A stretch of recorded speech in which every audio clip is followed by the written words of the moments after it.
All right, it's 7 o'clock. I'd like to call this meeting of the Lakewood City Council for Monday, November 2nd to order. Madam Clerk, would you please call the roll?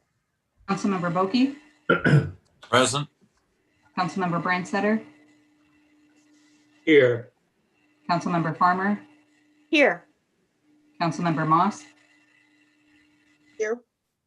Councilmember Simpson, Here. Deputy Mayor Whalen, Present. and Mayor Anderson. Here. You have a quorum. Thank you. We now move to proclamations and presentations. The first item is a proclamation declaring November 11th, 2020 as Veterans Day and the month of November 2020 as Veterans Appreciation Month.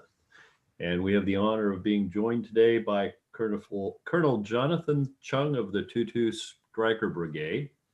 Colonel Chung? Yes, sir. Thanks for joining. So I'd like to symbolically, virtually present you with our proclamation. Veterans Day is a little bit more special in Lakewood as a proud host community to Joint Base Lewis McChord, the West Coast's largest base and a premier power projection point in the Pacific. And we're very pleased to have the honor of linking up with the 22 Stryker Brigade and those 4,000 plus men and women who help keep us safe. But we also have to remember that our community has more veterans in it than it has active duty folks. The Joint Base Lewis McChord has a tremendous veteran population around it. And so it is my pleasure to make this proclamation. Whereas members of the Army, Air Force, Navy, Marines, Coast Guard, and Merchant Marine have answered a high calling to serve and have helped protect and secure the United States of America at every turn. And whereas the United States of America's veterans answered the call when asked to protect our nation from some of the most brutal and ruthless tyrants, terrorists, and militaries in the world that have ever been known, and our veterans stood tall in the face of grave danger and enabled our nation to become the greatest force for freedom. And whereas our country is forever indebted to our veterans for their courage and exemplary service, and whereas we honor those who laid down their lives in freedom's defense and made the ultimate sacrifice for our benefit, and whereas on Veterans Day, we salute the men and women who have proudly worn the uniform of the United States of America and the families who have served alongside them. And we affirm our sacred duty as citizens to express our enduring gratitude, both in words and in actions, for their service. And whereas these brave men and women and their selfless sacrifices continue to inspire us today as we work to advance peace and extend freedom around the world. And whereas many veterans face overwhelming unknowns, through community collaborations, we can ensure that those who have served their nation receive the resources they deserve. And whereas their abiding patriotism and enduring devotion to the ideals on which the United States is founded provides a source of permanent inspiration to ensure our unwavering support as a community. And whereas through their commitment to freedom, our veterans have positively impacted millions of lives and have made our country and the world more secure, and the city of Lakewood resolves that their sacrifices will always be remembered. Now, therefore, the City of Lakewood Council hereby proclaims November 11, 2020 as Veterans Day and the month of November 2020 as Veterans Appreciation Month in the City of Lakewood, and encourages all citizens to recognize the valor and sacrifice of our veterans and to actively support our local veterans and their families. Proclaim the second day of November 2020, Don Anderson, Mayor. I'll give you some applause for our folks who are veterans and our folks that are still serving in uniform. And I'll pass the podium to you, Colonel Chung. Hey, sir, I appreciate I appreciate those words. So, Honorable Mayor Anderson and all the members of the Lakewood City Council, distinguished guests who are listening online, and friends and supporters of the great Lakewood community. On behalf of all the soldiers and veterans of 22 Stryker Brigade, along with all those soldiers that live within this great Lakewood community, thank you for this presentation of the proclamation by the Lakewood City Council. It's truly an honor. As we approach Veterans Day, the Lancer Brigade is grateful for all communities across the nation for recognizing those that have served in the military. And although the call to serve may come from different reasons, make no mistake about it, every soldier shares that same responsibility of building trust with the American people. And Lakewood itself embodies a community that understands that shared responsibility of trust, safety, and security.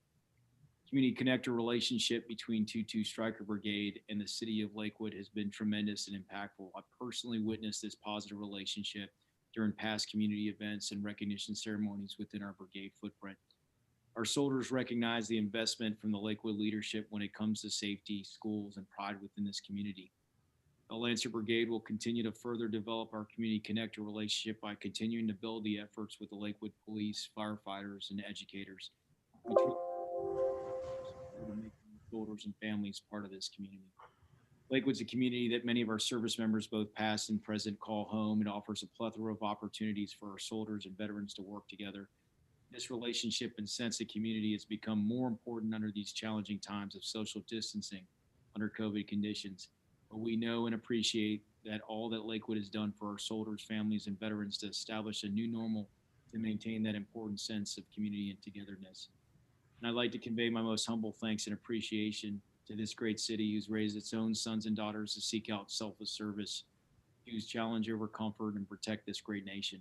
A special thanks goes out to all the Lakewood's own veterans for their service and their continued civil service, because we know that they're the ones that live the daily example that will truly inspire others to serve and then to follow the footsteps that they live and retire in this great city. So thank you again for this honor and recognition. He's the high ground. Thank you. We appreciate those kind words. Is there any member of the council who wishes to comment?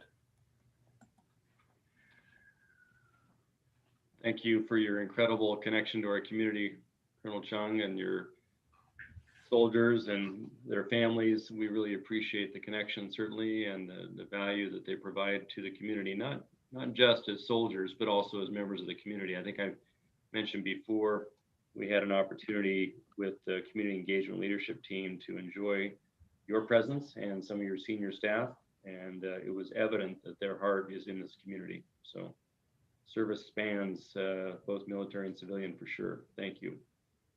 Thank you, sir.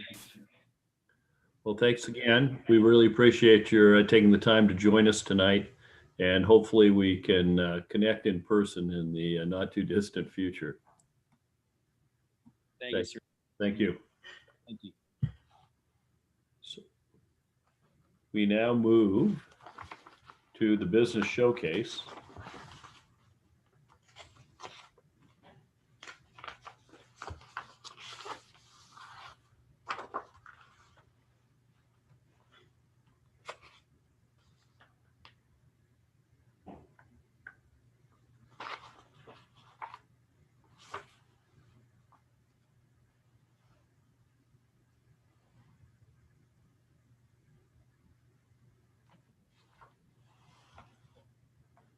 Trying to get some people to join us here.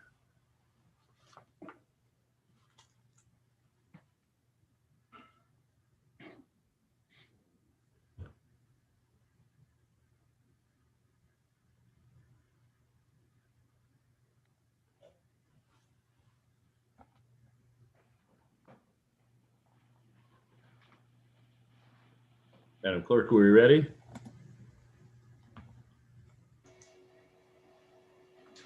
Mayor Anderson, we have Mr. Danny Williams with 253 Strong, and we'll also be sharing a PowerPoint as you. All right, thank you. So for the month of November, our business showcase is going to recognize 253 Strong, a CrossFit gym located in Lakewood. 253 Strong is building a better future for the community by focusing on positive changes, family values, and supporting healthy and fit lifestyles in Lakewood. To read the full article on these businesses, go to the website, city's website, and search Business Showcase. Danny and Dina Williams have owned 253 Strong for the past 8 years. Prior to owning the gym, Danny was involved with the Boys and Girls Club of Pierce County, With this background, it's no surprise that before the COVID-19 pandemic, the gym offered youth classes. Deanna was the driving factor that got the Williams interested in CrossFit. She enjoyed the variety of the platform's workouts, and she also immediately noticed results. Back in 2012, the Williams saw that there was no CrossFit gym in Lakewood and decided to fill the void by opening CrossFit 253, which is now 253 Strong. Though the name has changed, the gym remains affiliated with CrossFit. CrossFit is focused on functional fitness, mixing science with personal training, and as per the Williams, due to its ever-changing nature, is never boring. While physical fitness is important to the Williams, so is the community connection and health. Danny, who is of Japanese descent with family ties to Hawaii, tries to incorporate the idea of ohana into the gym's operation. Ohana is the concept that everyone is your family and that all are welcome. Given this attitude, community is a large part of what 253 is all about. In fact, it is the bedrock of 253 Strong's mission, which is community, change, and caring. One way 253 Strong embraces this mission is through fundraising for local causes. Last year, the gym held fundraisers for breast cancer awareness, and in November, like they did the prior year, the gym will be participating in Four Heroes fundraiser. The fundraiser is celebrating the lives of Sergeant Mark Reniger, Officer Tina Griswold, Officer Ronald Owens, and Officer Greg Richards, the 4 Lakewood police officers killed in the line of duty on November 29, 2009. The gym also works hard to create an inclusive space for all people with different backgrounds, physical capabilities, and body types to work out. A large portion of 253 Strong's clientele are women and military personnel. 253 Strong incorporated the theme of Lakewood's Build Your Better Here campaign into its most recent workout challenge. Like the city's campaign, 253 Strong is working on transformative changes in lives as well as the greater Lakewood community. For these reasons, 253 Strong is the City of Lakewood's business showcase for third quarter 2020. So as we complete the PowerPoint, I'd ask Mr. Williams if he has any comments.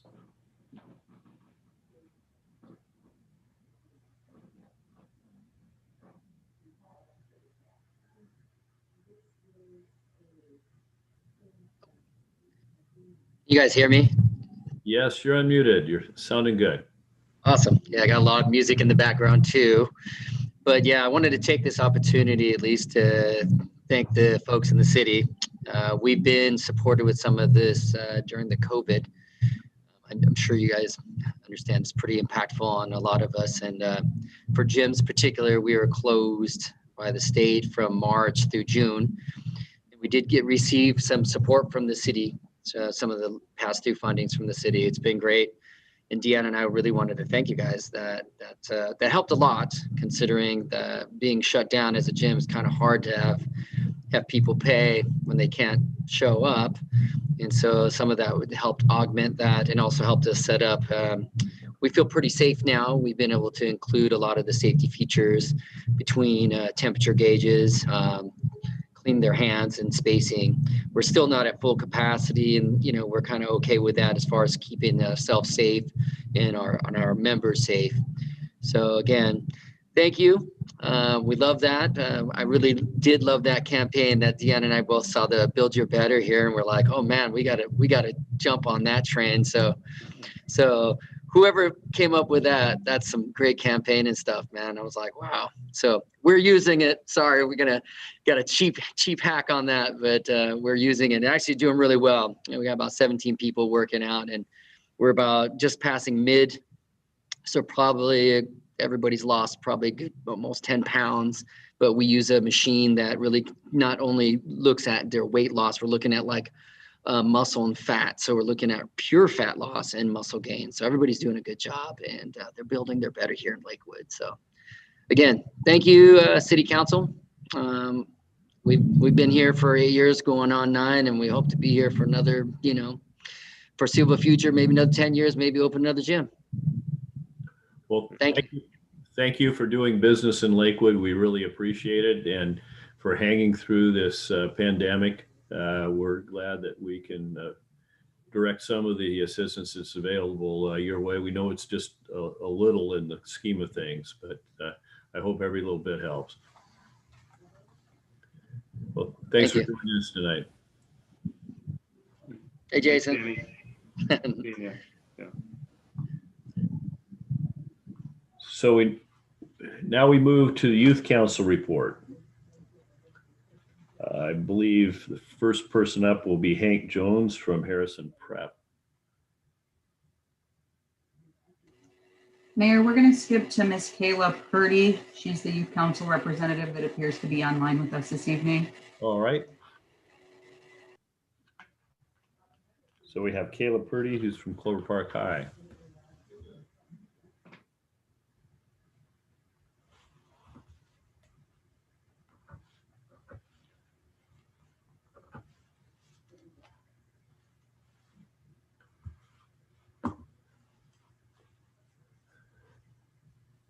Okay, good evening. So I'll be doing the, good evening. So I'll be doing the youth council report for Clover Park High School. So our main events going on for Clover Park, November 6th is the end of the quarter. November 12th and 13th, we have a YES Summit, which other students from around the Clover Park district area will be attending. We're also having a Spirit Week to show our spirit. And as always, like our seniors are preparing for either their career after high school or for college after high school. And that's our big events. I don't know where like the other. Hey, Kayala, I'm here. Students. So Kayla, you're freezing up. So should I do the get away now? Oh, I am. Oh.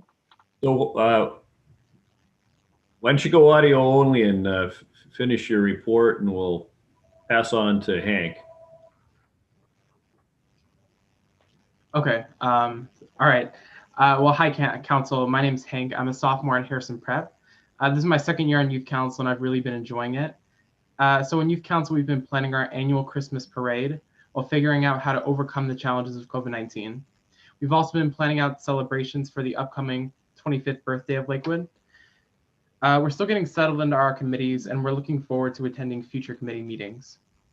At Harrison Prep, students are working hard to meet deadlines ahead of the first quarter of the school year ending.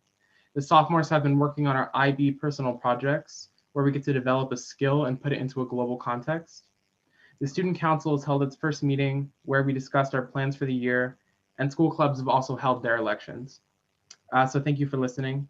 I don't know if there are any other Youth Council members besides Kayal and I in the Zoom call, but I'll be happy to take any questions that you might have. Right, first we'll go to the Madam Clerk. Is there anyone else online from the Youth Council? Mayor, there's no other Youth Council members with us this evening. Okay, any questions for Hank or Kayla? No. Mr.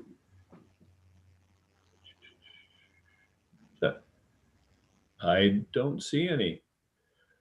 I would note, however, that our two high school reps here had demonstrated the greatest proficiency at getting on and unmuting quickly that I've seen in recent council meetings. So evidently, you've got fast fingers in virtual high school. So I hang in there, and we hope to have you at our regular meetings in short order. Thank you. I'll be there too. Thanks for coming tonight. Thank you for your time. Now we move to the Clover Park School District report, and for this we have President of the Clover Park School Board, Marty Schaefer.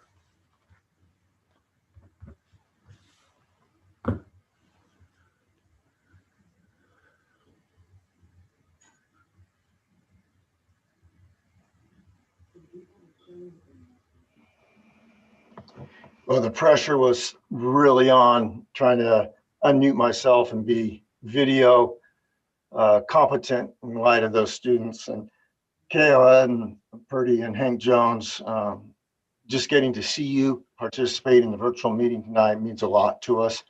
Thank you so much for being involved in our community.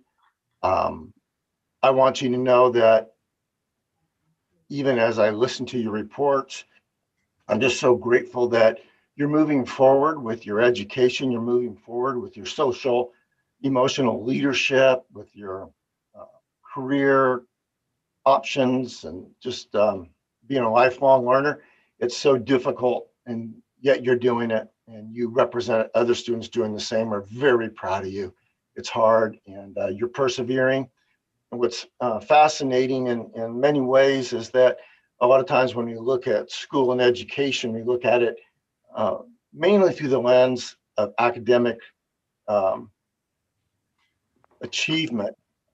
And we almost do well at times just to see the depth of character, of perseverance, of resilience, of all those very positive attributes that you brought into the meeting through your reports tonight. So thank you.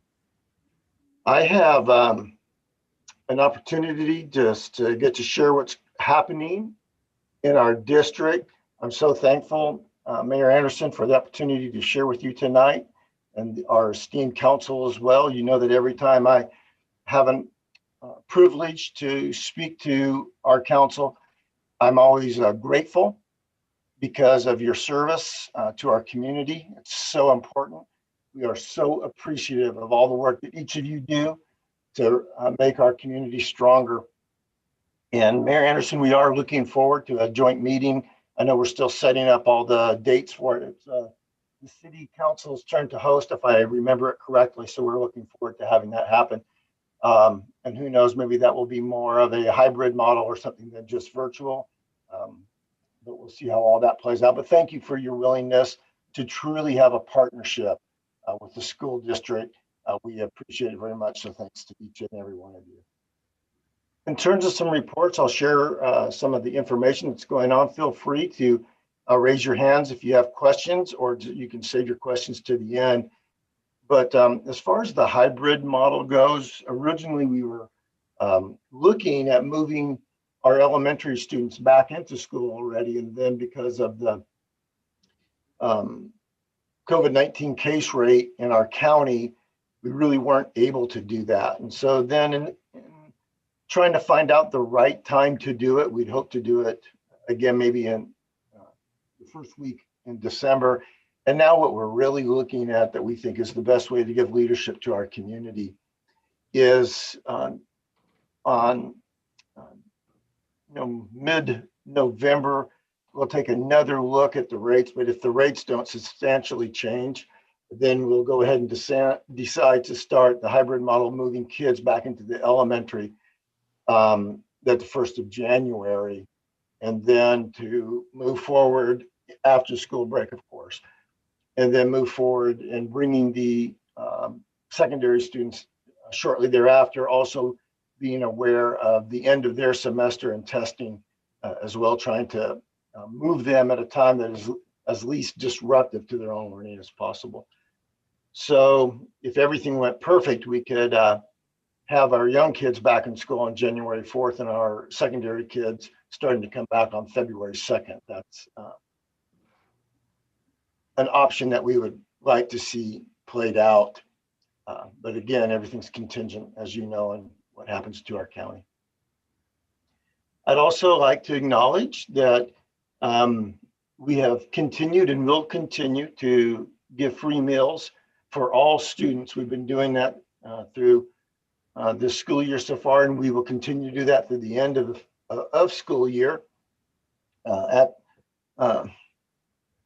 one side of that, though, we need the community's help. We need all of our families to make sure that if they're eligible for free and reduced lunch, that they fill out their applications and they get those in so that we can be reimbursed and be able to move the right amount of meals forward. So we need help from our community, making sure that they just fill out their applications and their forms. I'm excited to share that 3 of our Clover Park elementary schools made our top 100 in the region And so, that's just an exciting report to make. And so we're privileged that the region would honor Rainier Elementary School, Dower, and Beechwood. And so congratulations to them, to their staff, and of course the families and the students that are really working hard to achieve and to learn. We also, moving down to some specifics with students, is that there were 3 Clover Park School District students who won awards in the Pierce County Library's Teen Art and Writing Contest. And so that's an exciting thing, and I'm going to do my best to read their names. I apologize up front if I don't get them exactly correct, but the names of the Pierce County Library's Our Own Expressions Teen Writing and Art Contest from Clover Park High School freshman Krisha Ann Delago placed first in drawing for the 7th and 8th grade students, and Lakes High School junior Alexandra Arskew placed first in drawing for the 9th and 10th grade students, and Lakes High School class of 2020 graduate Corinna Dixon placed 3rd in drawing for the 11th and 12th grade students. So congratulations to those showing their ability to draw and write.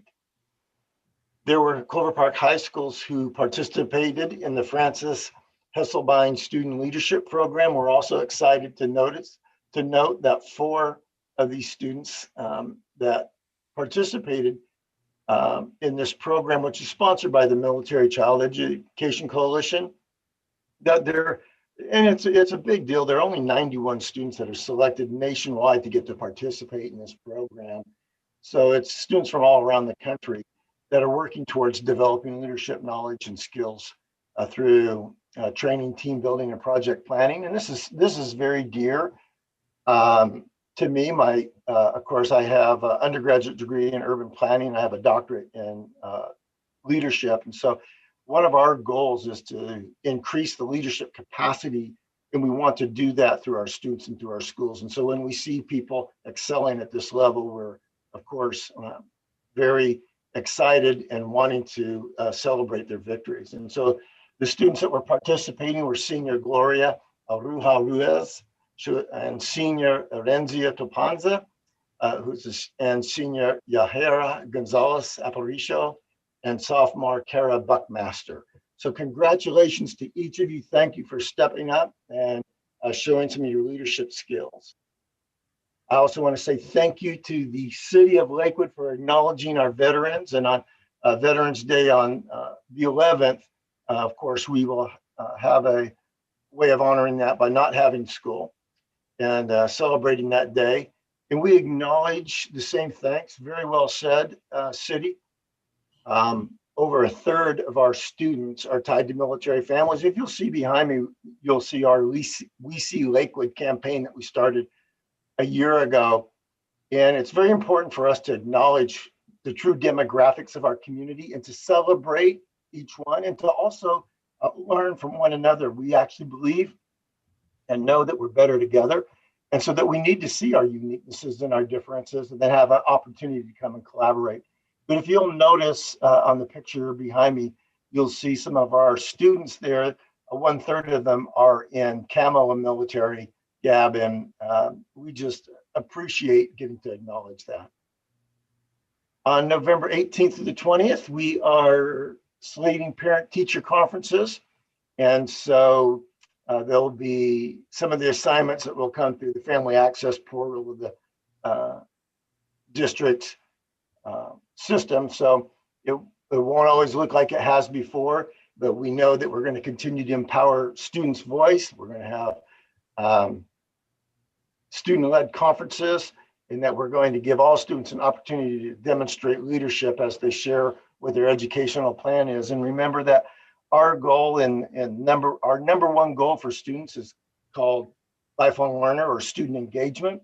And what that means to us is that our students come to a place where they truly value education, to the point that they really do see that learning can work for them, and that learning moves them forward in life.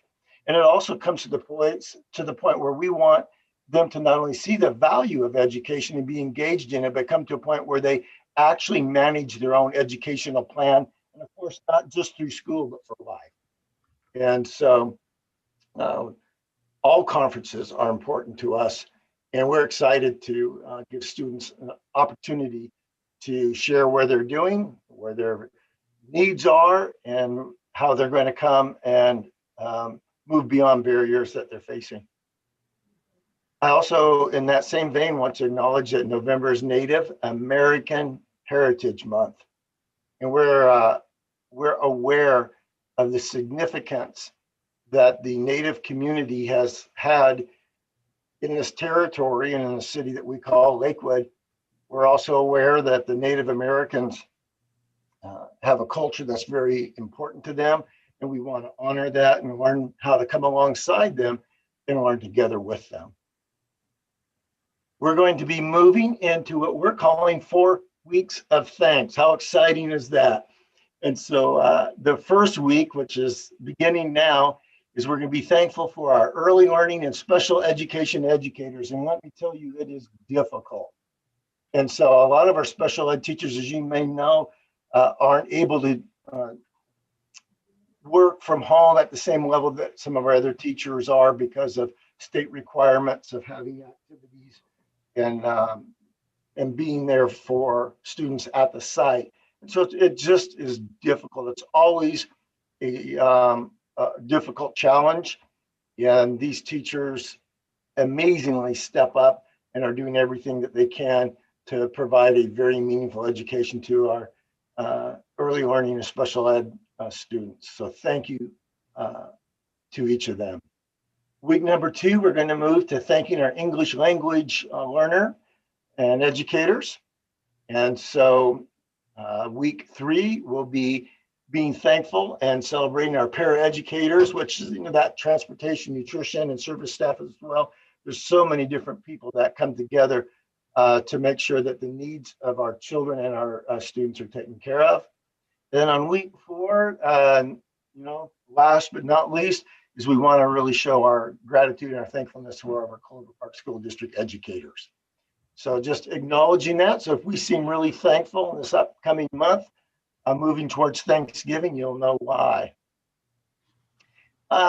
There's a few other things, but perhaps what might be of value so that we know how to aim for our shared or joint meeting that we have, Mayor, is that just a reminder that our 2021 school board goals are student growth and achievement. That's our first goal. Our second is parent and community engagement. Those are things that we have many strategies and also resources allocated to. Number 3 is communication, and we've really worked hard as a school board and school district to take communication beyond the disseminating of information and turning it into listening opportunities. And so therefore, it's as important to create platforms to hear from people as it is to tell them things.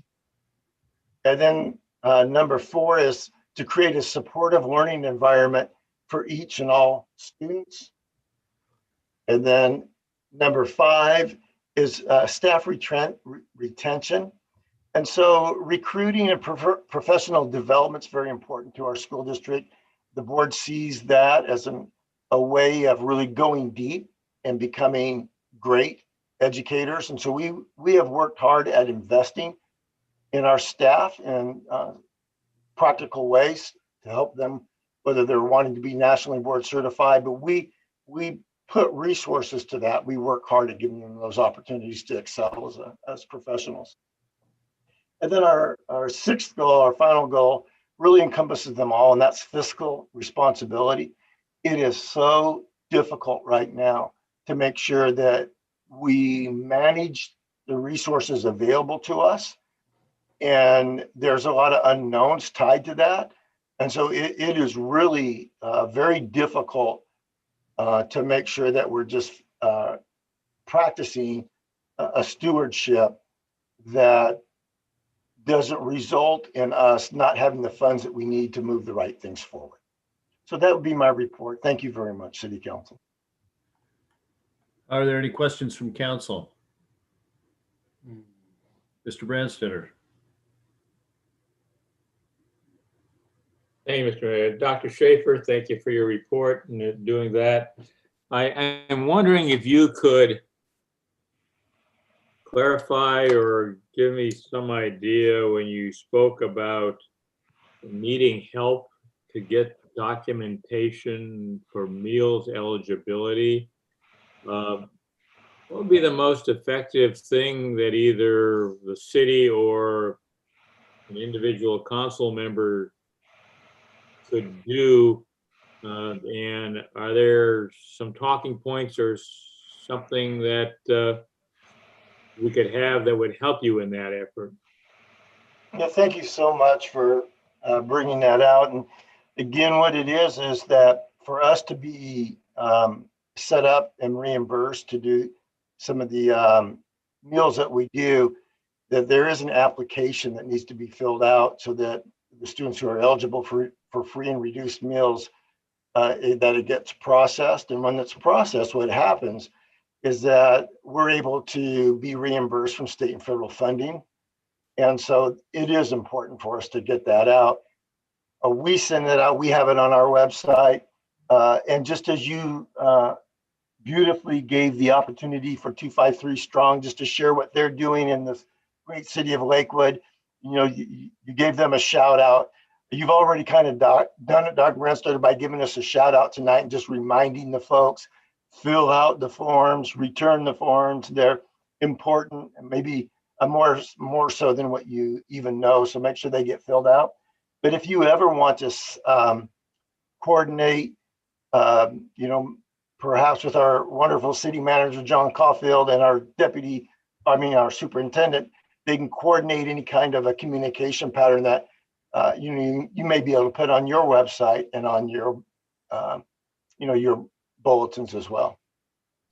So do I understand that a family that would be eligible would already have received the form? It's kind of like a ballot. You just have to turn it in. Is there a deadline? I'm looking, let me see I'm not sure the exact deadline.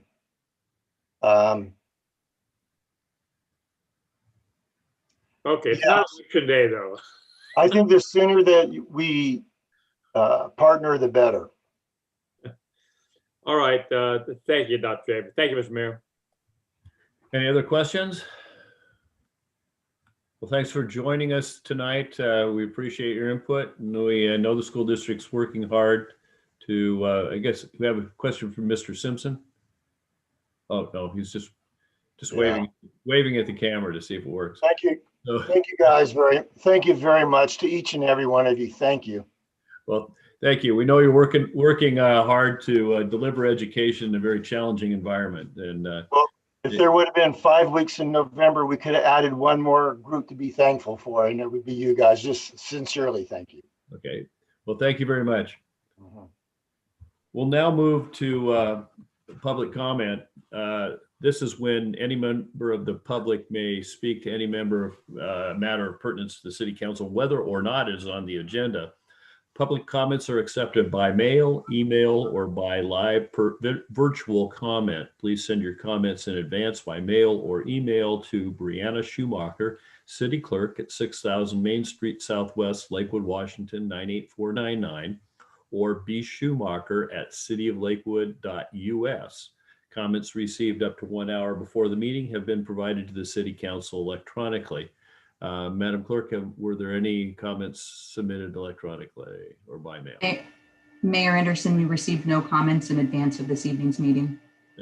Thank you. Well, that doesn't preclude you from making a virtual comment. If you would like to provide live public comments, you will need to join the Zoom meeting as an attendee by calling the telephone number, which is going to come up on your screen, which is 1-253-215-8782, and enter the participant ID 868-7263-2373, or visit zoom.us and enter participant ID 868-7263-2373.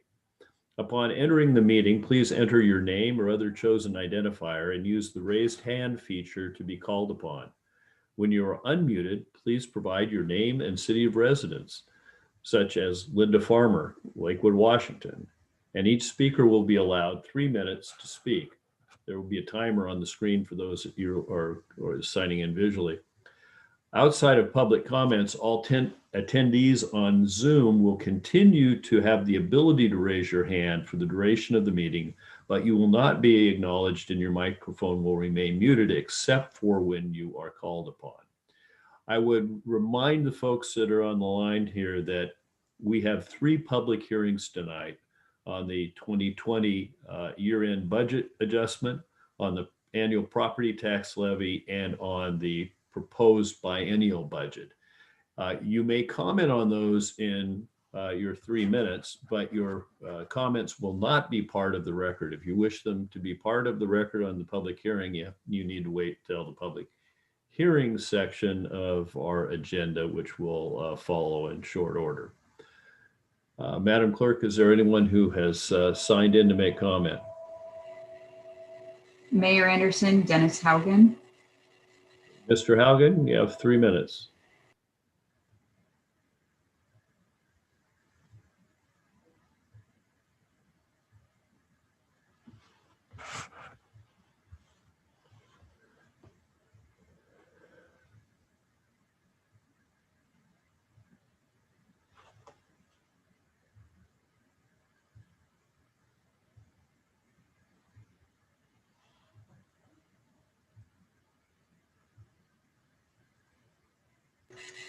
Mr. Haugen, can you please unmute yourself and provide comments?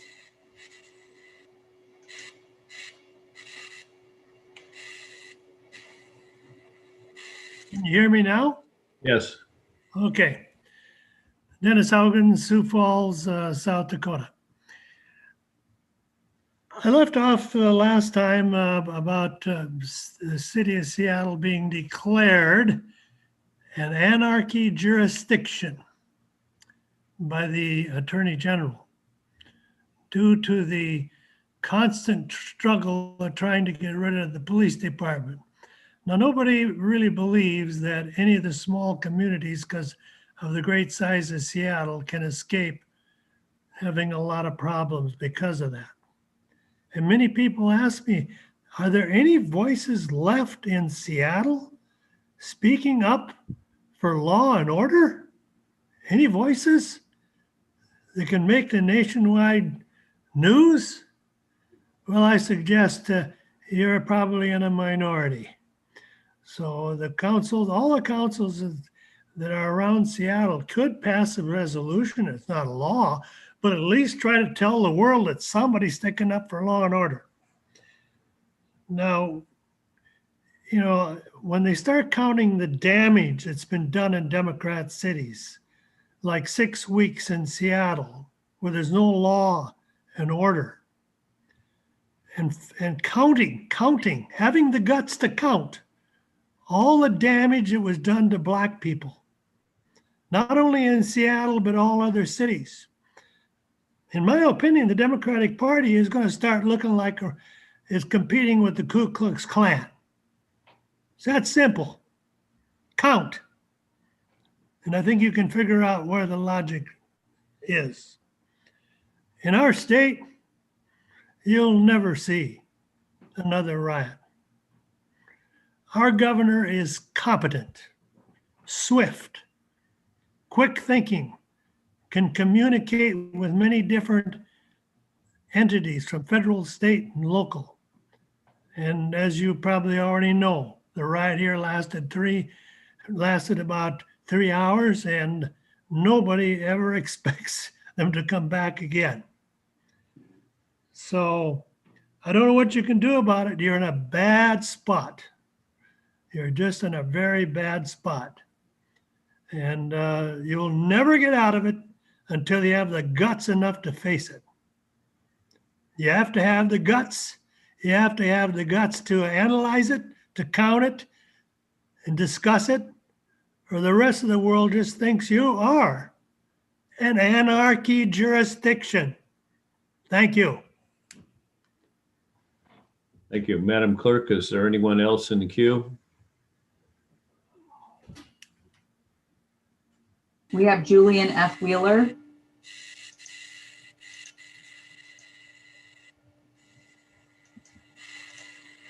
Okay, Mr. Wheeler, you have 3 minutes. When you get queued up here. Keyed up.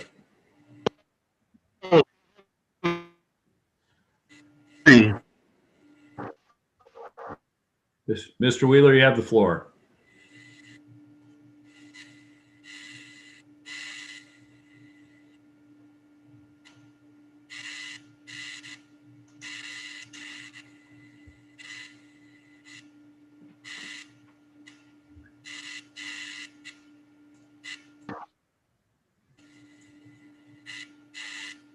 Mr. Wheeler, we can't hear you, though it doesn't appear that you're muted.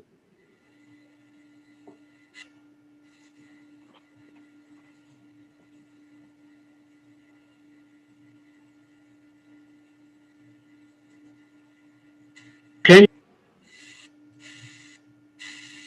Hello?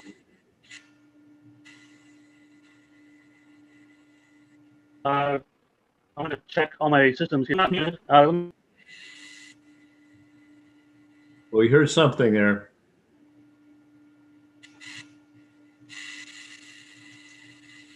Now you're muted.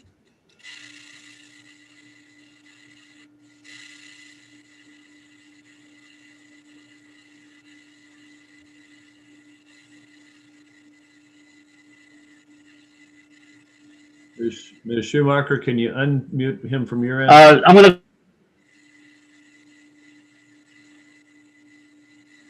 So, Mr. Wheeler, I've sent you a request to unmute. although it doesn't- Testing. 1, 2, 3. Can you hear me now? We can hear you, but you appear to be cutting in and out.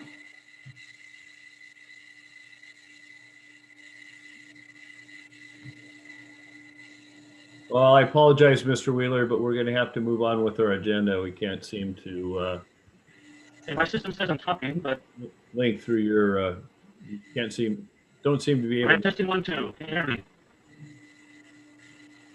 Okay, I'm actually, I don't know how much better. Okay. All right. So we'll have to move on. Ms. Schumacher, is there anyone else wishing to make comment? Mayor Anderson, no one else has raised their hand to speak this evening. Okay, then we'll declare public comment closed and move to the consent agenda. Madam Clerk.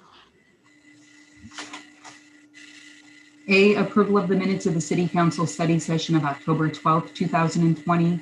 B, approval of the minutes of the City Council special meeting of October 14th, 2020. C, approval of the minutes of the City Council meeting of October 19th, 2020.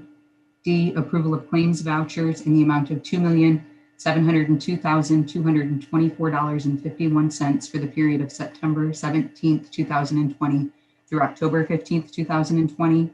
E, approval of payroll checks in the amount of $2,493,592.11 for the period of September 16th, 2020 through October 15th, 2020. F, motion number 2020-57, authorizing the execution of an agreement with Gordon Thomas Honeywell Governmental Affairs in the amount of $58,350 for state governmental relations services from January 1, 2021 through December 31, 2021. G, motion number 2020-58, authorizing the execution of an agreement with Johnson Group in the amount of $54,000 for federal governmental relations services from January 1, 2021 through December 31, 2021. H, motion number 2020-59, authorizing the award of a contract to KDH Construction, Inc. in the amount of $149,178 for the Gateway and Service Club sign project. I, motion number 2020-60, authorizing the award of a contract to Marls Corporation doing business as Amaya Electric in the amount of $350,000 for the 2020 electrical services project. J, motion number 2020-61, reappointing Elise Bodell and Wanda Elder to serve on the Lakewood's Promise Advisory Board through May 21, 2023. K, items filed in the office of the city clerk. 1, Planning Commission meeting minutes of September 16, 2020. 2, Landmarks and Heritage Advisory Board meeting minutes of September 24, 2020. Thank you. Is there any item which any member of the council wishes to have removed from the consent agenda? Hearing none, I'd entertain a motion. So move, Mr. Mayor. Second. It's been moved by Mr. Simpson, seconded by Ms. Moss, that we adopt the consent agenda. Is there any further discussion? All in favor, please signify by saying aye. Aye. Aye. Opposed, nay. The motion carries. We now move to public hearings and appeals. Madam Clerk.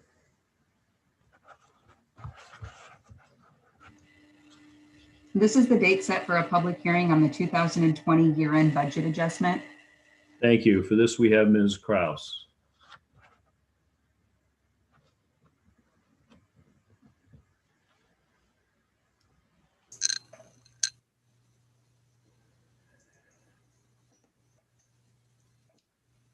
Okay, I think I'm unmuted. Can you hear me? Okay, so this is the public hearing on the year-end budget adjustment. State law requires that all cities on a biennial budget hold a mid-biennium during the first year of the biennium. This was completed in 2019. In addition to the required mid-biennium review, the city may require and modify the budget at other times throughout the year, provided that a public hearing is held and the budget ordinance is approved by December 31st. Prior to this evening's public hearing, the proposed budget adjustment for year-end was reviewed and discussed at the City Council meeting on October 26. There have been no changes made to this budget adjustment since it was originally presented. This concludes my presentation. Thank you. This is now the public hearing. Public testimony is accepted by mail, email, or by live virtual comments received in advance by mail or email were sent to Brianna Schumacher, City Clerk at 6000 Main Street, Southwest, Lakewood, Washington, 98499, or B. Schumacher at cityoflakewood.us. Comments received up to 1 hour before the meeting have been provided to the City Council electronically. Madam Clerk, were there any comments submitted electronically or by mail? Mayor Anderson, we received no comments for this public hearing. So if you would like to provide live public testimony, you will need to join the Zoom meeting as an attendee by calling on the telephone. The number which will appear on the screen is 1-253-215-8782 and enter the participant ID 868-7263-2373, or visit zoom.us and enter participant ID 868-7263-2373. Upon entering the meeting, please enter your name or other chosen identifier. Use the raised hand feature to be called upon. When you are unmuted, please provide your name and city of residence. Each speaker will be allowed 3 minutes to speak. Outside of public testimony, all attendees on Zoom will continue to have the ability to virtually raise their hand for the duration of the meeting. You will not be acknowledged and your microphone will remain muted except when you are called upon.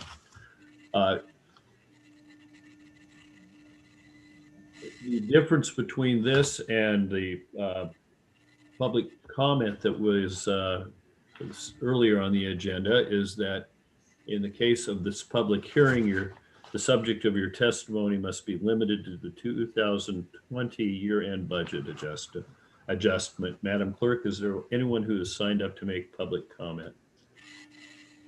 Mayor Anderson, no one has raised their virtual hand to provide comments on this public hearing. I'll wait a moment here to see if anyone is trying to sign on.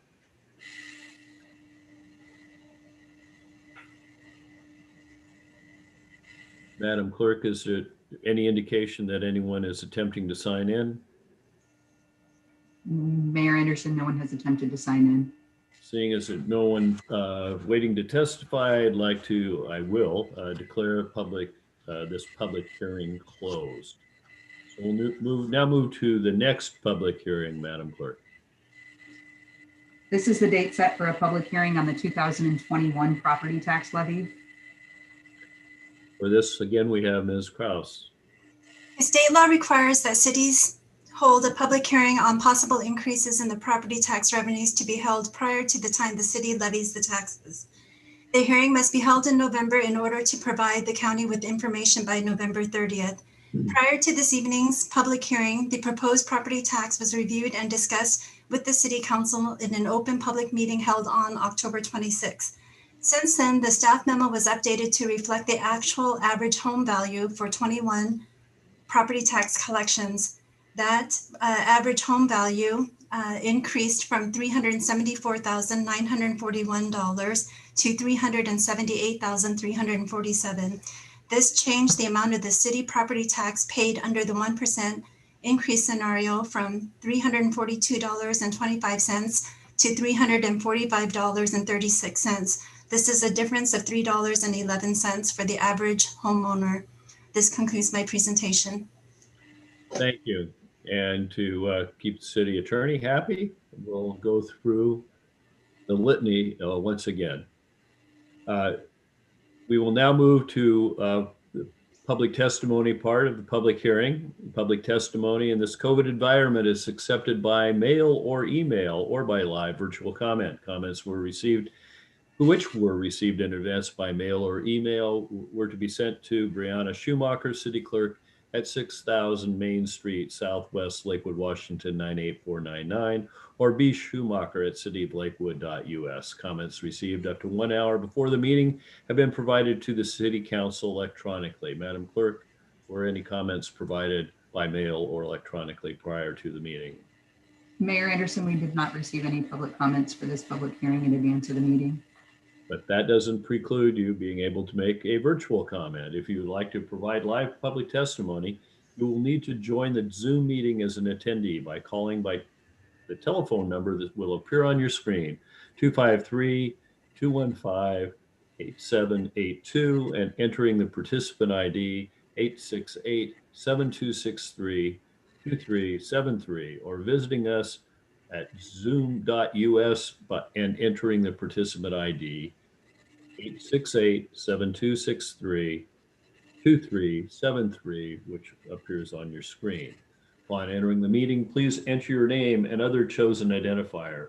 Use the raised hand feature to be called upon. When you are unmuted, please provide your name and city of residence. Each speaker will be allowed 3 minutes to speak. Outside of public testimony, all attendees on Zoom will continue to have the ability to virtually raise their hand for the duration of the meeting. However, you will not be acknowledged and your microphone will remain muted except for the time you are called on to speak. Remember that, again, unlike the public comment period, the subject matter that your testimony is limited to is on the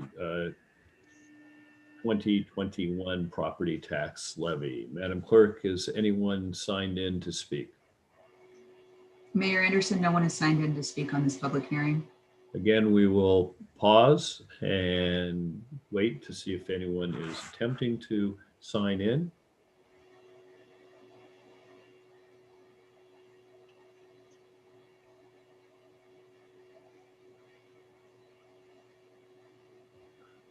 Madam Clerk, does anyone does anyone appear to be signing in? Mayor Anderson, we do not have any virtual hands raised for this public hearing. Seeing that no one has attempted to sign in to speak, we'll declare the public we will declare the public hearing closed. I feel like I'm on a telephone. We now move to the next item on the agenda, another public hearing, Madam Clerk. This is the date set for a public hearing on the 2021 through 2022 proposed biennial budget. And again, we have Ms. Kraus. Per state law, the City Council must adopt the 21-22 biennial budget no later than December 31st, 2020. Additionally, a public hearing on the proposed biennial budget is required in connection with the budget process. Prior to this evening's public hearing, the city held a number of open public meetings to review and discuss the proposed budget. There have been 2 changes to the proposed budget since it was originally presented to the City Council on October 5th. The first change affects the general fund. We've added $3,000 per year on an ongoing basis in 2021 and 2022 for the Lakewood Multicultural Coalition. The second change is due to the state Supreme Court declaring I-976 as unconstitutional. This affected 3 funds: the Real Estate Excise Tax Fund, the Transportation Benefit District Fund, and the Transportation CIP Fund. For the Real Estate Excise Tax, we swapped out some funding, replaced the REIT, which is less restrictive than the TBD funds, by $195,000. In the Transportation Benefit District Fund, we added the revenue estimate of $835,000 per year for the $20 vehicle licensing fee. And we've added $640,000 transfer to Transportation CIP for the minor capital projects, which includes the pavement patching, and $380,000 for the chip seal program. In the Transportation CIP Fund, we added the expenditures for the minor capital, pavement patching, and the $380,000 chip seal program. This concludes my presentation. Thank you. We will now move to the public testimony. Public testimony was accepted by mail or email, and it will be accepted by a live virtual comment. Comments which were received in advance by mail or email were to be sent to Brianna Schumacher, City Clerk at 6000 Main Street Southwest, Lakewood, Washington 98499, or to B. Schumacher at cityoflakewood.us. Comments received up to 1 hour before the meeting have been provided to the City Council electronically. Madam Clerk, were any comments received by mail or electronically? Mayor Anderson, we did not receive any comments in advance of the council meeting this evening. Like our prior public hearings this evening, virtual comments will be accepted. If you would like to provide live public testimony, you will need to join the Zoom meeting as an attendee by calling the telephone number which will appear on your screen. 1-253-215-8782 and entering the participant ID 868-7263-2373, or visiting zoom.us and entering the participant ID 868-7263-2373. Upon entering the meeting, please enter your name or other chosen identifier. Use the raised hand feature to be called upon. When you are unmuted, please provide your name and city of residence. Each speaker will be allowed 3 minutes to speak. Outside of public testimony, all attendees on Zoom will continue to have the ability to virtually raise your hand for the duration of the meeting. However, you will not be acknowledged. The microphone will remain muted except for the time where you are called upon to speak. Again, the limitation on this hearing is that your comments must be related to the 2021-2022 proposed biennial budget. Madam Clerk, is anyone in the queue to speak? Mayor Anderson, no one has raised their virtual hand to provide testimony this evening. And again, we will pause and allow people the opportunity to sign in.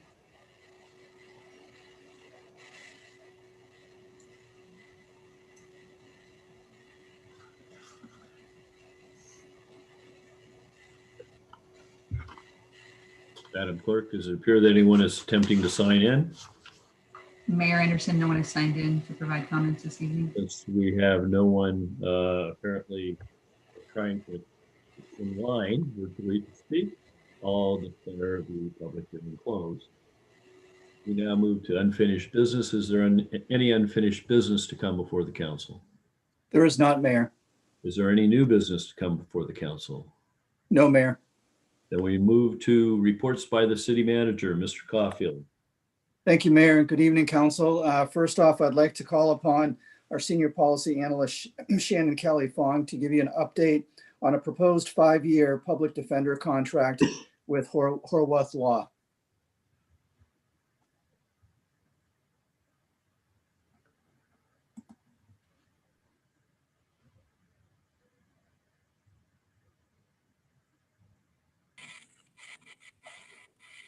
Well, good evening, Mayor, Deputy Mayor, and council members. I'm going to share my screen here.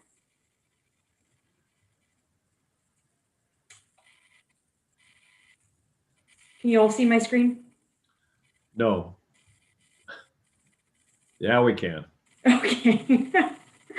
All right. Well, like the city manager said, I'm here tonight to present on a draft contract with Horwath Law for the provision of public defender services here at Lakewood Municipal Court and for Lakewood Municipal Court's contract jurisdictions.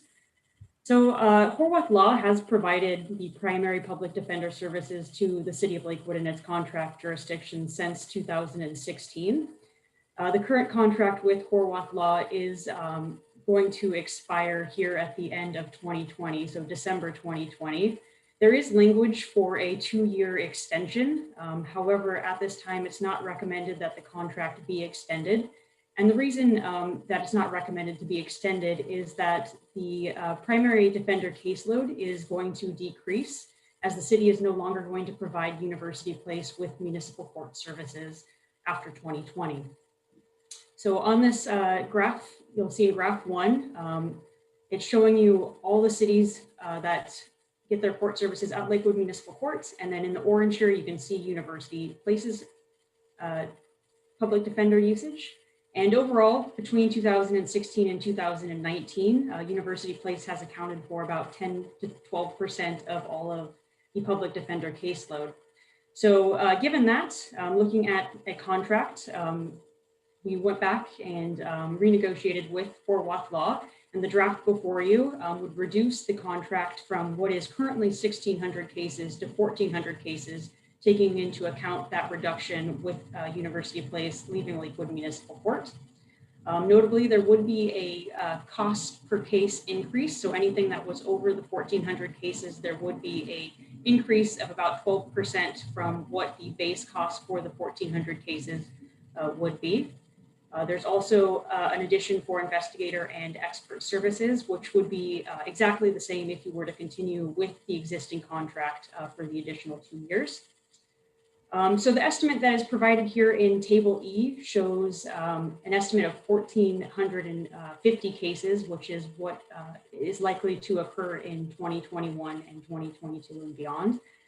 Overall, you can see on Table E, by entering into the draft contract that is proposed tonight, there would be a decrease of around 5 to 5.5% in total cost from the existing contract if it were to be extended for 2 years.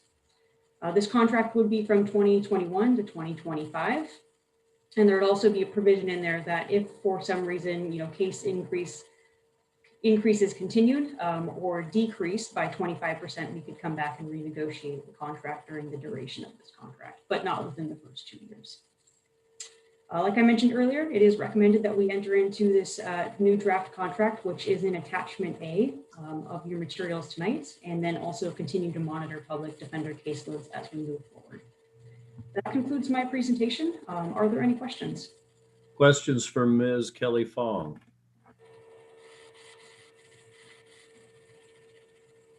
Not seeing any. Harder to see people visually there. So I don't, well, thank you very much.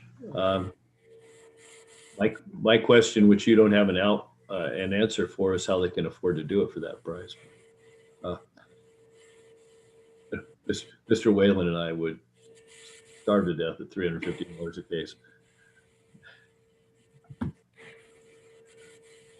Well, that's not a bad annual contract. I wonder how many lawyers they put toward that work.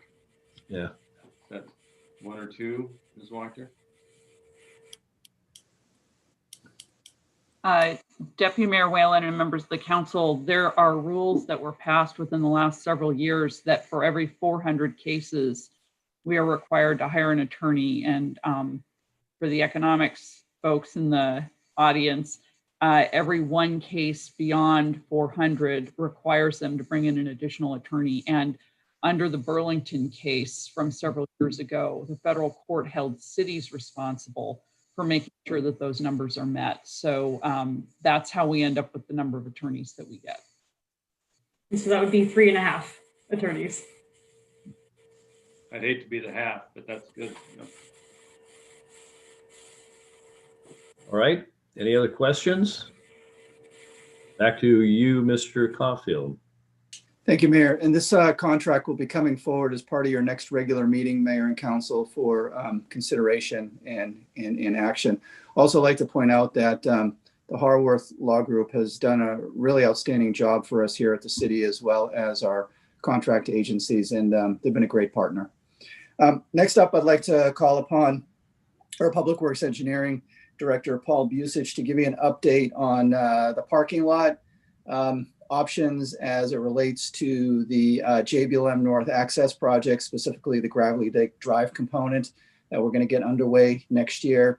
And Mr. Busich and his team has had a couple of meetings since the last discussion with this body with Lakewell Gardens, and they too have a preferred option that Mr. Busich is going to prepare. And Mayor, one of the things that we're looking for this evening is consensus on what the council as a whole would like to do here, so that we can move forward with final design documents to get it ready to bid out here in the next month or two. With that, Mr. Busich. Good evening, Mayor Anderson, Deputy Mayor Whalen, excuse me. I've been sitting here for so long, I forgot how to talk, evidently. Members of the City Council too. City Manager Caulfield explained the gist of tonight's discussion. After the last conversation with Council on August 24th, and then update by City Manager to the Council concerning a reduced parking area, we had an opportunity to meet with the Lakewold Executive Director, their maintenance manager, as well as a member of their Board of Trustees. And we went over a couple of different options for them. Those are included as graphics in your package tonight. What we heard was support for the overall parking concepts with the addition of some planting areas to soften it. We heard support for the concept of building the option 3, which is described in your packet tonight, and 2 different phases. The first phase I would propose, if we're going to break into 2 phases, would be the construction of the parking area on the north side of the main entrance, with a second follow-up phase in the future in between the 2 driving areas or 2 access points. If you look at the graphics, you'll see your first graphic is the option that was presented to you back in August. And perhaps the city clerk could bring that up and share that with you, so you don't have to try and find those in the packet, electronic packet. The second option, which we discussed with Lakewold, was basically a reduction in size of the north parking area to shrink the size of the footprint. They weren't enamored with that, particularly because in the future, they plan on building a north access point for their maintenance vehicles that would tie into the exit area of the parking lot if option 3 is chosen and fully constructed. There was some desire by one of the trustees to preserve trees, but at best we could preserve 1. And that was not the consensus of the overall group when they considered the pros and cons of the full package. As you can tell when you look at the option 3, the third graphic in your packet, we have shown what it would look like and highlighted it for a phase 1 and phase 2. The phase 1 being, I see it's coming up here, I'll wait. So that what you're seeing now is option 3 with the 32 stalls instead of 36. The green areas between the parking stalls is the planting area that Lakewold Gardens wants to support. The area on the left, which is not crosshatched, would be the first phase of construction. As a part of our project, we're going to be advertising in February.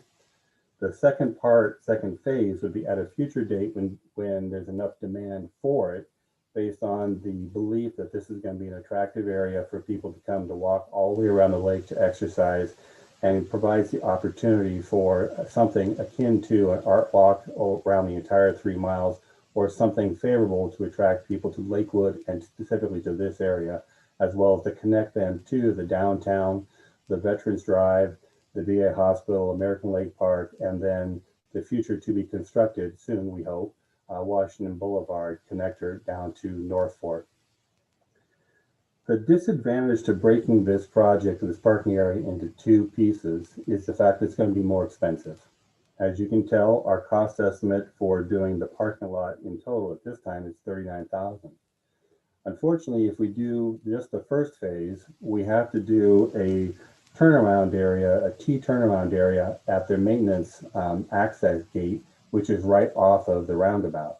So our costs don't drop considerably because that will require us to do a considerable body of work because they have a security gate, keypad, and an in-ground sensor. Unfortunately, we can't leave it where the delivery trucks can come straight in and then back out because they'd be backing out into the roundabout, and that's unsafe, especially with the traffic on that road. So we need to provide a turnaround area. That alone is going to cost $10,000. If we choose not to do any improvements out there and to no longer allow parking in the grass area, that will still need to be a project component of $10,000 because we are improving with the roundabout. So one way or another, that has to be built. So it will be a sunk cost of the project.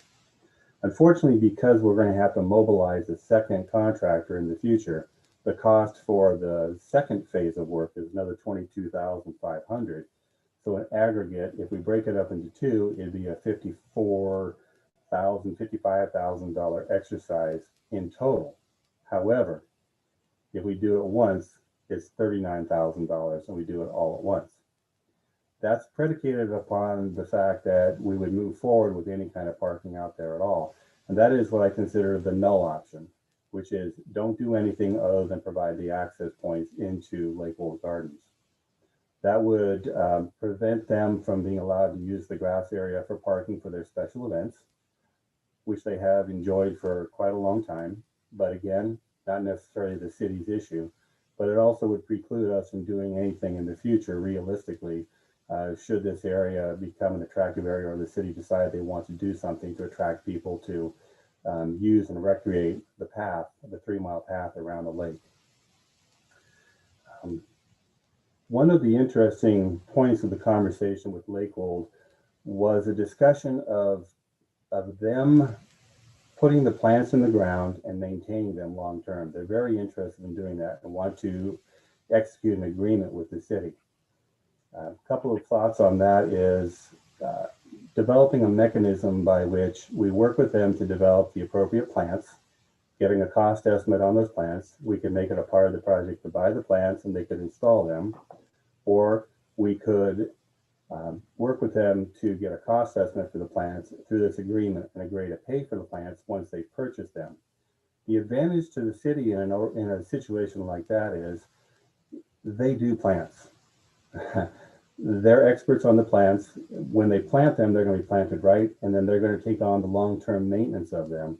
So we won't have the cost associated with not only the planting beds between the parking stalls and on either end of the parking area, but the entire rain gardens, which we use for stormwater disposal from the parking lot that drains back to them. They're very interested in taking care of all of that because they know that it will be an attractive feature and entrance to their own facility. So it's a bit of a win-win situation should we decide to go down that path. And I would certainly support that, as there's very little impact to us. We'd be paying for the plants, they'd be installing them, and then they'd be maintaining them long term. I was really clear to them that they didn't maintain them, that the city reserves the right to go in there and basically take the planting areas between the parking stalls. And if we wanted to take the plants out and put grass down or put down a nice xeriscaping rock garden on each one of them. With that, I'm open to conversations with you about what is your preferred direction on the parking area as far as the DLD, Red Lake Drive project, and right in front of Lakewold Gardens.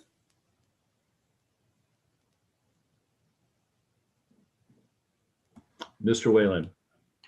Thank you, Mr. Busick. Thank you for going out there, meeting with the Lakewold Garden staff. You know, full disclosure, I'm on the board out there. I wasn't at that particular meeting, but I've been, you know, privy to the discussions. But my question to you is, why would we not do the full meal construction outline in option 3 at one time as opposed to phasing? I don't understand why we would phase if the cost is extra. When I look at option 1, you know, but for the intervening planters in between every 5th stall, it looks to be the same. So why wouldn't we just get this thing done for the extra 10 or 15,000? That's an excellent question. What I wanted to do is I wanted to give you options. If you're looking at the financial costs only, building it all at once makes the most sense. If there's concern that this is too many parking stalls and we're not sure exactly what the use is going to be, it gives you the opportunity to push the decision on the second phase out in the future. The reality of it is that barring this project, if there was something that was more art related or exercise related or whatnot, it would be difficult to find the funds to build the second phase in the future. So if I had my druthers, I would rather go out there and build it all at once and be done with it. What we have talked about is, as a part of the feature, we will be putting in closable barriers. So if we need to, we can isolate one area versus the other or open it up. So we would have that flexibility. If we decided we only wanted to have the 20 parking stalls available, we would have the other 12 built, but we just wouldn't use them. In terms of just having asphalt out there, it's my understanding that the Lakewood Gardens was fine with 32 overall stalls, which would be option 3 fully completed, right? That is correct. They had a meeting of their board of trustees a couple of days after we met with them in the field. And I was actually quite surprised because I got a call that day saying they talked about the pros and cons of all the different options and they were in support of option 3. Right. I've had a subsequent call from their executive director letting me know that if the city decides to build it in phases, they would be okay with that too. If we're looking at the practicality and getting it done and the cost, then it's pretty clear. We build it all and we build it now. Got it. The only concern when I walked out there with them, there are 2 large trees, probably likely in the public right of way anyway. It's over by the maintenance entrance. Are those coming out? Yes, sir. We're going to lose, there's 2 trees close to their maintenance access. Right. One of them's coming out because of the roundabout anyhow.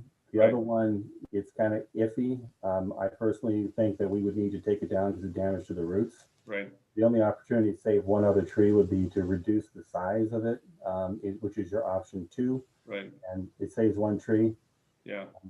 They're 2 huge trees. And as I recall the discussion out there, they would prefer if they come down at the city's, at the city's behest as opposed to theirs because they'll get hell, being Lakewood Garden taking down large mature trees. If the city takes them down, it's the city's prerogative. So they're okay with that. Yeah. Sooner or later, we all know the trees will come down. Yeah. Whether we take them down or nature takes them down. Is the roundabout, the grassy section of that, is that big enough or capable of having some small art piece down the road if the Arts Commission decided that that would be a good location? Does it impact sight distances poorly for you? It depends upon the art, but I think it would be suitable, yes. We've been talking about where to put the lotus blossom on the other roundabout, which is of similar size. And we have choices there, either in the roundabout or, as I've talked to the council before, about putting it into the area closer to the Lakewood Water District, which is going to become a new grassy area where there can be we'll be walking past through there so people can get up close and see the art. Would this one here on our screen with an option 3, is that big enough to accommodate it? It is big enough to accommodate a piece of art. Not the lotus blossom. It probably would, yes. The challenge is that the Parks Director talked to the artist on our behalf a while ago, who was pretty adamant that he wanted it to stay where it's at. Got it. So, yeah. Noted. Yeah. Thanks for your input. Yeah. Mr. Branstetter. Oh. Hey, Mr. Mayor. Mr. Busich, I guess first of all, I would just say that I am in favor of option 3 and of building it without phases to go through. Makes economic sense. It also would mean you'd get the plantings done all at one time, and so you wouldn't be they wouldn't contrast with each other, having been done differently. I had a question about signage. When we approved the legacy plan, earlier this year. The Gravelly Lake Loop was added to the inventory of parks. And parks generally have a monument sign of some sort. And is this would be the location to put the Gravelly Lake Loop monument sign, since this is where we would be encouraging folks to park to use it? Both now when it's you go one direction or the other and then back, and eventually being able to circumnavigate the lake, and is and then where would you position such a sign here, so to not make to facilitate communicating what it's supposed to communicate, but not having a sight distance problem? Well, that's a very interesting question, one I haven't thought about. Let me just say that I believe that we can put signage here. How it would be positioned and what it would look like, I would want to work with the Parks Director and others to figure out how best to represent the message we're trying to impart with it. Yeah, I think when the legacy plan was drafted and the Gravelly Lake Loop was added as a linear urban park to the inventory, there wasn't a discussion about parking.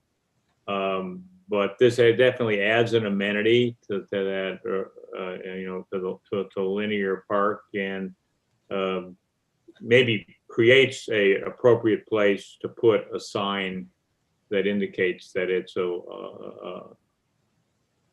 one terminus of a linear park. As a thought, it doesn't have to be in the roundabout. It can definitely part of the signage for the parking area, with advanced signage on either side of the approaches coming to it, so people know that's what the parking area is for. Yeah, it'd be a nice spot on that grassy, maybe that area right to the left is that big entrance area. You could put a nice boulder like we've done before. Some sort of signage or whatever, monument. Right, Ms. Moss. Thank you, Mr. Mayor. I'm just curious about the artwork that we were discussing.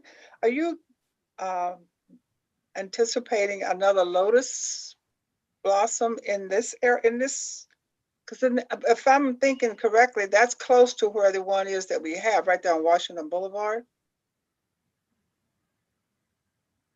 I'm sorry, what's the question for me? Are you talking about putting another lotus blossom in this circle? That's really close to the one that we have already. Ms. Moss, I think the discussion was about moving the one. Move it? Okay. It's going to be displaced by the construction. Oh, gotcha. Okay. All right. Thank you.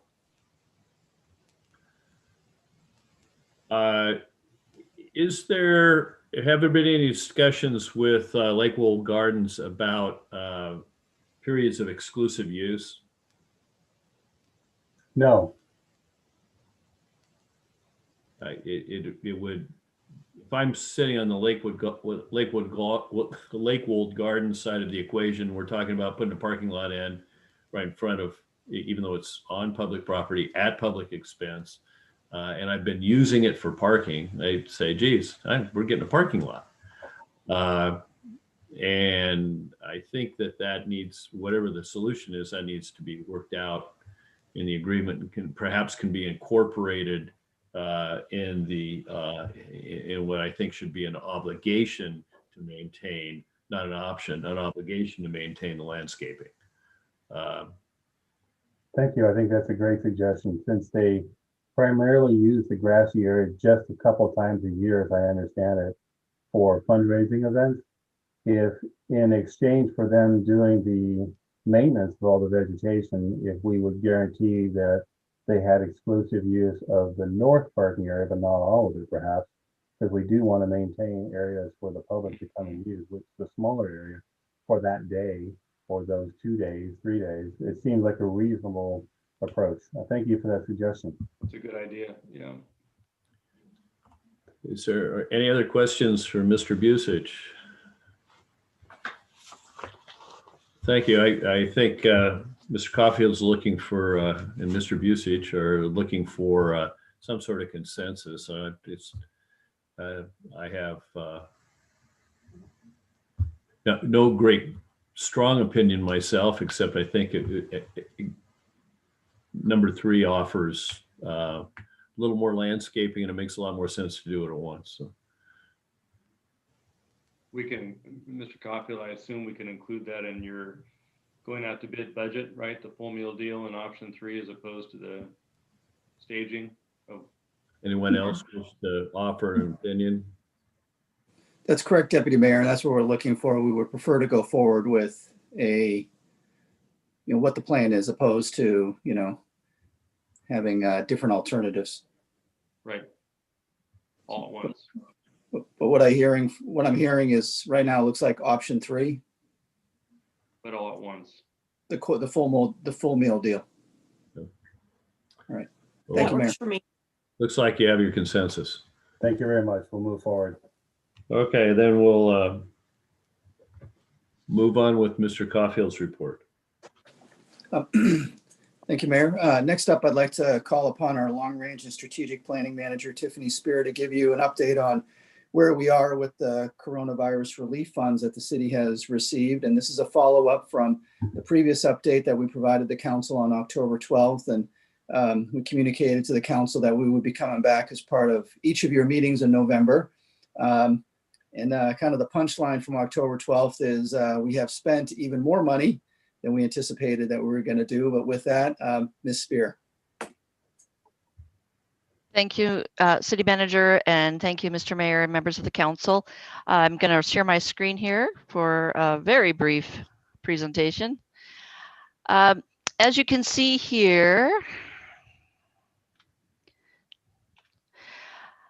there's been a few updates to the totals in from what you saw several weeks ago.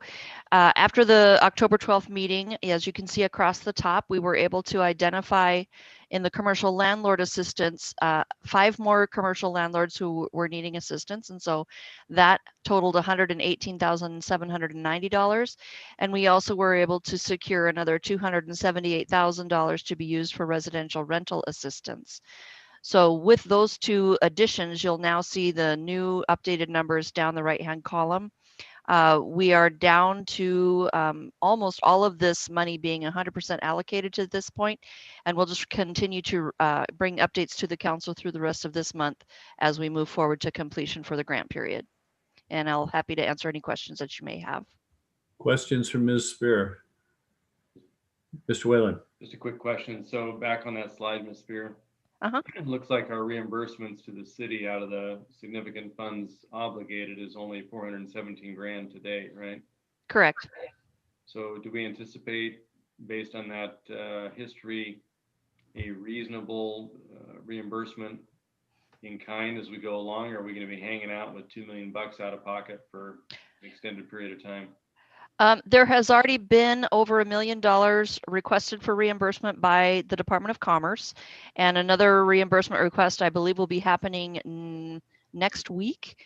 So their commitment is to do a turnaround time of 10 days, Department of Commerce is. So for sure, by the end of the year, the city will be able to fully work through the paperwork and get that reimbursement done. Yeah, before the legislature convenes and gets their fingers on the money. Any other questions? Well, I'd like to commend the city manager and staff for the turnaround on this. When there isn't a template, moving that much money through in a manner which will survive audit is quite an accomplishment. And it's impressive that it's been allocated in such a short period of time, and that it appears to all be moving along in a manner which will ensure relatively prompt reimbursement, depending on the competency of the Department of Commerce, who has quite a job on their hands too. So, thank you. All right, thank you. Actually, it's all Ms. Spear and her team. So. Right, Mr. Caulfield. Thank you, Mayor. Just a few updates, if I might. I think, as you know, we've been working with JBLM and the U.S. Army regarding the North Clear Zone and trying to get an agreement in place so that we can secure Tactical Taylor and the property, given that they are center line of McCord Field. However, we have run into some legal challenges on the Army side, not at the JBLM level, but rather at their command down in San Antonio.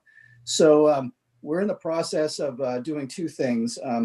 The first is we have developed language, reporting language that we have passed on to our Congressman Denny Heck, that he is looking to get incorporated into the National Defense Authorization Act that would express congressional intent on this topic. And I know I sent you that information, but basically it would direct the Army to say, yes, the issues surrounding this as it relates to relocation or leasebacks are allowed.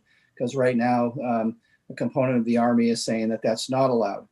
And then secondly, on a parallel track, we're working with JBLM to set up a meeting with the commander of that command, which is the Army Environmental Command, AEC. She's a full bird colonel, and meet with her rather, and her staff to try and convince her that, to allow this, because ultimately she is the decision maker, and she can, make that happen, so to speak. Also standing by if we need to is we can also move to civilian leadership at the Pentagon and reach out to them on the Army side and have them resolve this issue as well. But one way or the other, we're hoping that by the end of the year, we can somehow get this issue resolved so that we can move forward with, again, securing Tactical Taylor. And again, the big issue is that the Department of Army is saying that they will not allow the agreement to include relocation or a leaseback or anything along those lines. And the reason being is because their rules, quite frankly, are antiquated. Typically, they are in the business of buying wide open, vacant land with nothing on it. And so here they are is faced with an exception, which is not just land, but also a building and a business in place. And what's interesting is that relocation is actually required on just about any other federal funding source. So here it's a little unique, but we are confident that working with our congressional delegation as well as with JBLM, that we're hopeful that we can get this resolved. So hopefully more to follow on that.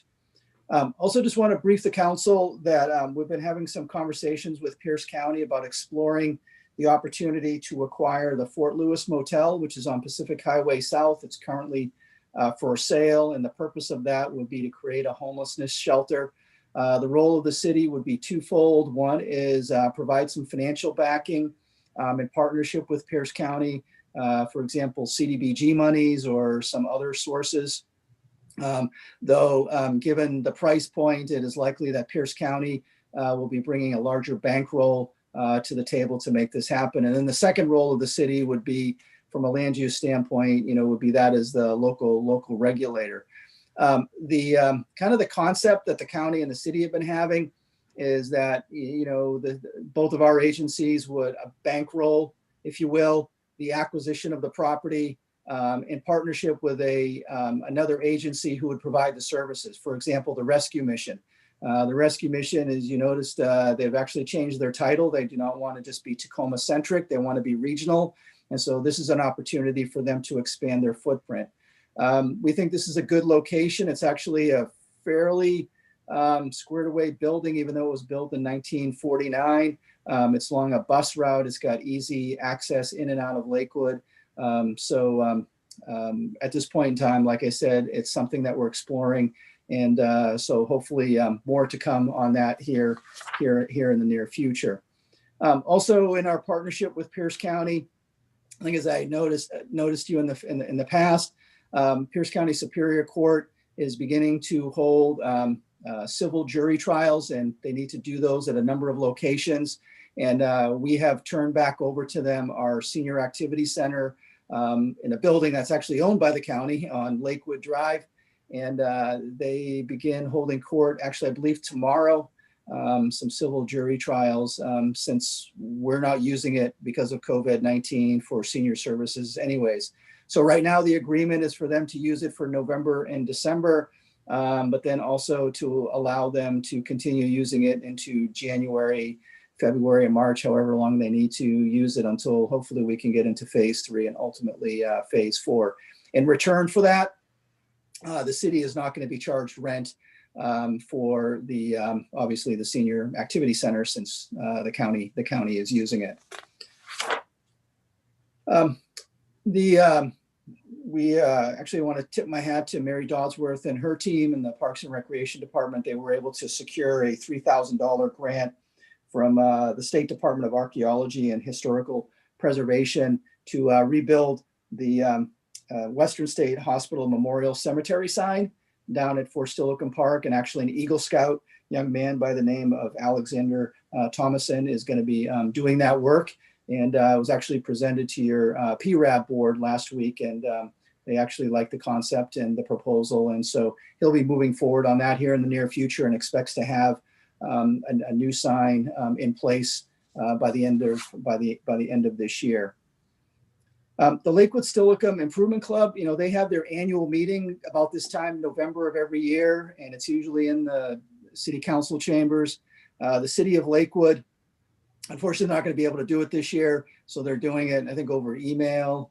And one of the main items at their meeting, and by the way, the city of Lakewood, you're a member of the Improvement Club because we own 900 feet of frontage along Edgewater Park, 900 linear feet of lakefront property.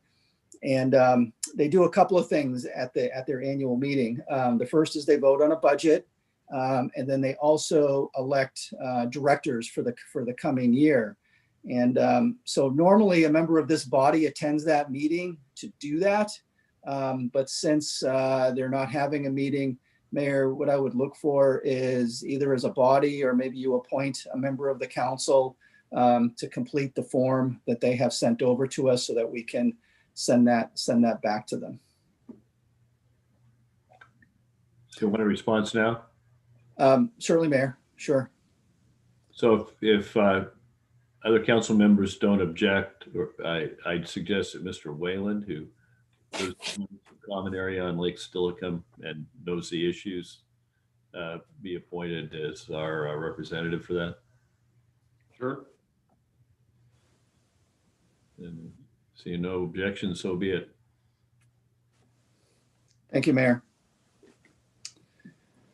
So I know there's a couple of large transportation projects out there going on, and just want to let you know we're gearing up for 2021. Mr. Busich and his team are getting ready to advertise for 3 new projects, one being the missing sidewalk links on Lakewood Drive between Steilacoom Boulevard and Flett Creek. We received a transportation improvement grant last year to do that work. Also, 111th and 112th Street improvements over in the Kendrick Lakeview neighborhood, thanks to Sound Transit for a significant grant there to be able to do those improvements. And then the third project is a much needed traffic signal improvement at Lakewood Drive and 100th, particularly as it relates to turning radius issues for big trucks that need to navigate that intersection. So we're looking to bid them out actually this week and next week, and anticipate if everything goes smoothly, all 3 contracts will come before this body as part of your December 7th regular meeting for your review and consideration. And then in the early part of the year, we'll then be moving forward with the project Mr. Busich was just talking about, which is the JBLM North Access Project, Gravelly Lake Drive from Washington Boulevard to Nyanza. So it'll be another busy road season in Lakewood in 2021. And then there's still a couple of more projects as well. So those will happen in the early part of 2021. Also, the Puget Sound Regional Council sent our letter officially granting the transportation funds, the federal monies in support of South Tacoma Way 96 to Steilacoom Boulevard overlay project, which will occur in the 23-24 timeframe. Back to COVID-19, Pierce County EOC is going to have their mobile testing at Fort Steilacoom Park at the baseball field parking lot where the farmers market was. The next testing is this Friday, November 6th from 10 a.m. to 3 p.m., followed by Sunday, November 15th, and then Friday, December 4th, also from 10 a.m. to 3 p.m. Also, they are going to be providing a drive-through option as well for those who perhaps don't want to exit their vehicles. As you know, every year since 2009, the Lakewood Police Department has honored its fallen officers. Sergeant Mark Reniger, officers Ronald Owens, Tina Griswold, and Gregory Richards, who were killed on the line of duty on 29 November 2009, as well as the memory of all officers that were lost in the line of duty. And one of the ways they do that is they have the fallen officer food drive. And so they'll be doing that again this year. It'll be on Thursday, November 19th from 6 a.m. to 5:30 p.m. In addition, they'll have food bins throughout the city in a number of areas from November 16th through November 23rd. And this is a great partnership where they're raising food that will then be provided to the Emergency Food Network. So excellent partnership with the EFN.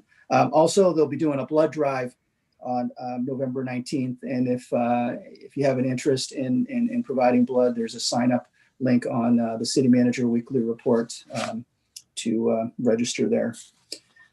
Also, I just want to recognize again our Park and Rec Director, Mary Dawsworth. They did a bit of a community outreach over at Springbrook Park yesterday for park design, for upcoming improvements there. And they had some translators as well over there to be able to reach out to the diverse community. And Ms. Dawsworth reported to me earlier this afternoon that I think they spoke to about 40 families or so. She also wanted me to pass along the thanks to the Lakewood Lions, who are also over there helping out on a number of issues as well. Lastly, I think what's a lot of things that's on a lot of people's minds is tomorrow's elections, and I know there's a lot of chatter out there about civil unrest and this, that, and the other thing. What we're hearing, starting with the State Department of Emergency Management and the governor's office, is that there's no direct evidence or any kind of information that there's any kind of a security concern, certainly for the South Puget Sound region, actually Washington State as a whole, maybe some things going up in downtown Seattle, but certainly in this area, we have not received any evidence from any higher authorities that we're in for something. However, if something does happen, as always, we're always prepared. No matter what the issue. The only thing that's really been done is the governor has activated a couple of hundred members of the National Guard, and apparently is holding them in reserve if they're needed throughout the state as it relates to any type of an event that might come up. But again, I just want to be clear: there's no direct information or evidence of anything unsurely happening within certainly our community tomorrow or sometime this week. So with that, Mayor, that's my report. Questions for the city manager?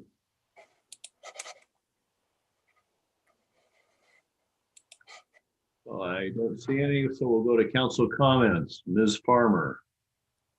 Nothing for me. Thank you, Mr. Mayor. Mr. Bulkey. Nothing for me. Thanks, Mayor. Mr. Simpson. Yes, Mr. Mayor, thank you very much. Last Thursday, I had the opportunity to speak to the Cascade Club of Tacoma. My presentation had to do with my 8 embedments to Iraq and Afghanistan between 2005 and 2012. But that's not the important thing. The important thing is the outstanding job that our city clerk did to make my presentation seamless. And I would like to publicly thank Ms. Schumacher for her work. She did an outstanding job. Thank you, Brianna. Thank you, Mr. Mayor. Thank you. Ms. Moss.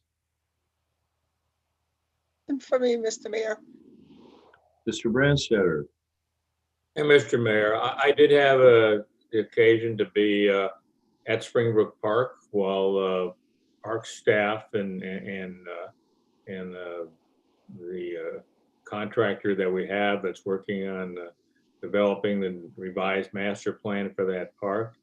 And I would say that that community, the folks that came there with ideas and thoughts. There weren't actually there may not have been a lot of new ideas about what to put in the park, but there were lots of thoughts about where different things should be and going on. And so I think that Mr. Dees and his folks who are working on drafting that master plan will have found that as time well spent. And hopefully the community members who were there when they see the results will also regard it as time well spent. I certainly thought it was. That's all that I have, Mr. Mayor. Thank you. Mr. Whalen. Well, it's been an interesting week, a little bit busy. I did have the chance on Thursday to go to the Puget Sound Regional Council General Assembly on behalf of the City of Lakewood. And at the assembly, we passed Vision 2050 with some slight amendment. There was a minor tweak by the Snohomish County folks to change some population allocations and targets.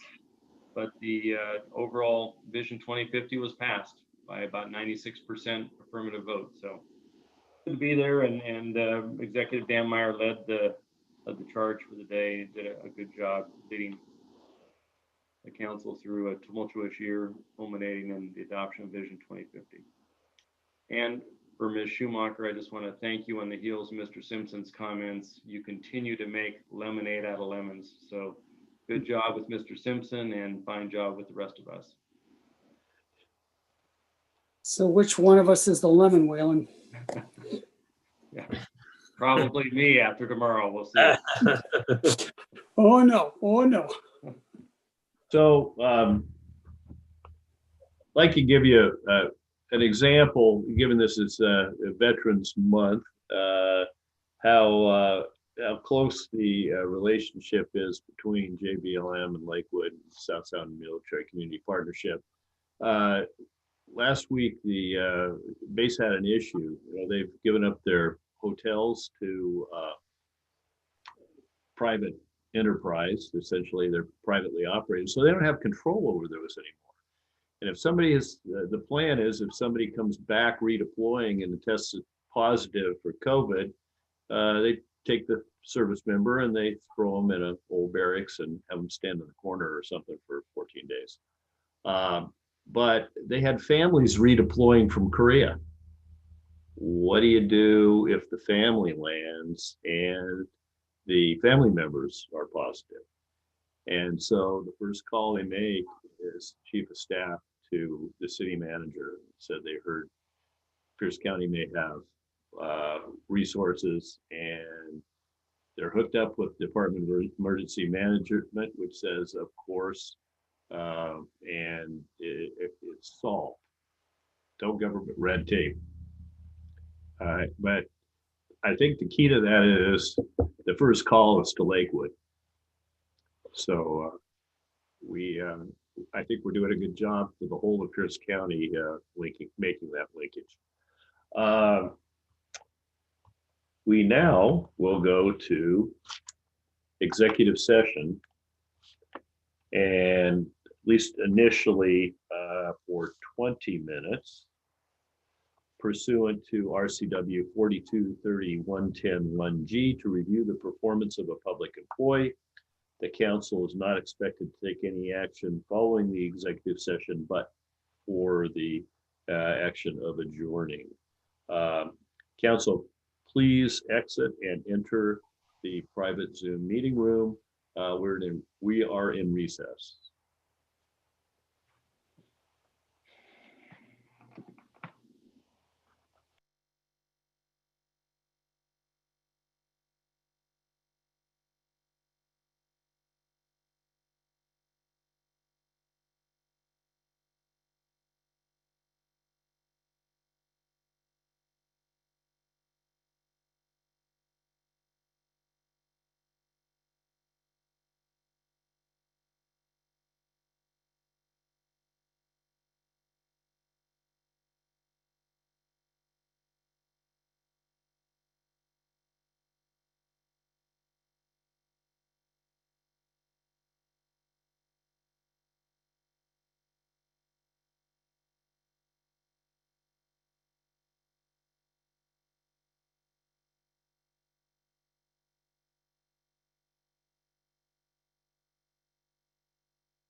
We're back. Hello. Have a good night. We're adjourned. Thanks, Mayor. Have a good night.